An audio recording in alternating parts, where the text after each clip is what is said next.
கிறிஸ்துவுக்குள் மிகவும் பிரியமான தேவனுடைய பிள்ளைகளே, இந்த காலை நேரத்தில் உங்களை சந்திப்பதிலே மிகுந்த மகிழ்ச்சி அடைகிறேன். இந்த நாளிலும் கூட நாம் தியானத்துக்கு எடுத்துக்கொண்ட வேத வசனம் 1 தீமோத்தேயு 6ஆம் அதிகாரம் 10வது வசனம். பண ஆசை எல்லா தீமைக்கும் வேறாய் இருக்கிறது. சிலர் அதை இச்சித்து விசுவாசத்தை விட்டு வழி விலகி போய்விடுகிறார்கள்.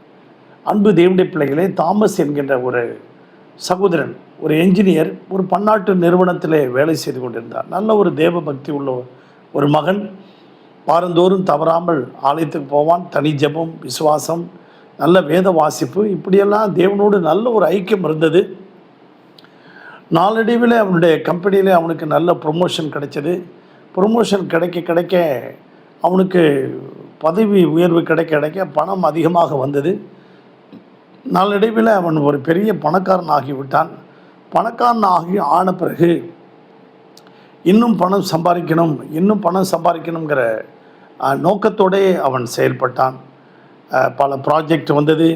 அருமையான தேவனுடைய பிள்ளைகளே, அவனுக்கு பதவி உயர்வில் சம்பளம் அதிகமாக கிடைத்தது.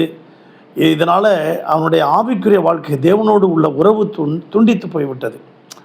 ஒரு நாள் அவன் என்ன செய்தான், ஒரு கனவு கண்டான். அந்த கனவில் ஒரு வனாந்தரத்தில், மணற்பாங்கான வனாந்தரத்தில் நடந்து போகிறான். கை நிறைய தங்க காசு உள்ள கோணிப்பை இருக்கிறது.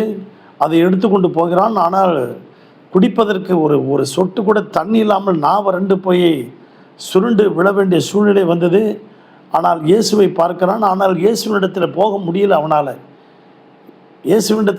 போக முடியல. இயேசுவுக்கும் இவனுக்கும் இடைவெளி தூரமாகிவிட்டது.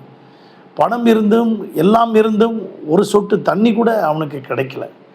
அன்பு தேவனுடைய பிள்ளைகளே, அப்படியாக தான் அந்த லூக்கா எழுதின சுவிசேஷம் 15ஆம் அதிகாரத்திலே அந்த இளைய குமாரன் தன்னுடைய தகப்பனிடத்திலே ஆசிகளில் பங்கை எனக்கு பிரித்து கொடுங்கள் என்று சொல்லி அவன் கேட்டு அந்த பணத்தை வாங்கி கொண்டு தூர தேசத்துக்கு போய்விட்டான். தகப்பனுக்கும் அவனுக்கும் இடைவெளி தூரமாகிவிட்டது.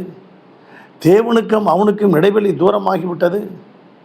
அருமையான தேவனுடைய பிள்ளைகளே, தன்னுடைய பணத்தை எல்லாம் அங்கே வேசிகளிடத்திலே செலவு செய்தான் என்று போட்டிருக்கு. வேசிகளிடத்திலே செலவு செய்து அவன் குறைவுபட தொடங்கினான். எல்லாமே குறைஞ்சி போயிடுச்சு. குறைவுக்கு காரணம் என்ன? அவன் அந்த பண ஆசை அதிலே வாங்கி கொண்டு போய் பல தவறான வழிகளிலே ஈடுபட்டு அவன் விசுவாசத்தை விட்டு வலிவி போய் தன்னை குத்தி கொண்டான். கடைசியில் ஒரு குடியானமுண்ட வீட்டுக்கு போனான். அங்கே வேலை தேடி போன போது பன்றி மேய்க்கிற வேலை தான் கிடைத்தது. பன்றியை மேய்த்தான். ஆனால் பன்றியின் தவட்டை கூட இவன் சாப்பிடக்கூடாதுன்னு ஓனர் சொல்லிட்டார். கடைசியில் அவனுக்கு புத்தி வந்தது. புத்தி தெளிந்த போது அங்கே பரத்துக்கு விரோதமாக நான் பாவம் செய்து விட்டேன், என் தேவனுக்கு விரோதமாக பாவம் செய்து விட்டேன் என்று சொல்லி உணர்வுள்ள இருதயம் வந்தது. அந்த தாமஸ் அந்த கடற்கரையில் அந்த வனாந்தரத்தில் அவன் மண்டியிட்டு ஜெபம் பண்ணினான். ஐயோ, என்னுடைய பரிசுத்தம் போய்விட்டதே, என்னுடைய விசுவாசம் போய்விட்டதே, என்னுடைய ஜெப வாழ்க்கை போய்விட்டதே, என் தேவனோடு உள்ள உறவு துண்டிக்கப்பட்டு போயிடுச்சே. உலகம் முழுவதும் ஆதாயப்படுத்தினாலும் மனுஷன் தன் ஆத்மாவை நஷ்டப்படுத்தினால் லாபம் என்னன்னு பைபிளில் போட்டிருக்கு. இன்றைக்கும் இந்த சத்தியத்தை கேட்டுக்கொண்டிருக்க அன்பு தேவனுடைய பிள்ளைகளை, அந்த இளையகுமாரன் அவன் உணர்வுள்ள இருதயத்தை பெற்றுக்கொண்டு ஓடி வந்தான். பாவத்தை அறிக்கை செய்தான். தன் தகப்பனிடத்தில் ஓடி வந்த போது அவனை குளிப்பாட்டி அவனுக்கு ட்ரெஸ்ஸை உடுத்தி அவன் கையில் மோதிரம் போட்டு பாதரட்சைகளை கொடுத்து அவனுக்கு கொடுத்த கன்றை அடிவித்தான். ஆம் பிரியமான தேவனுடைய பிள்ளைகளை, மரித்தான், மீண்டும் அவன் உயிரோடு எழுந்தான் என்று வேதம் சொல்லியிருக்கிறது.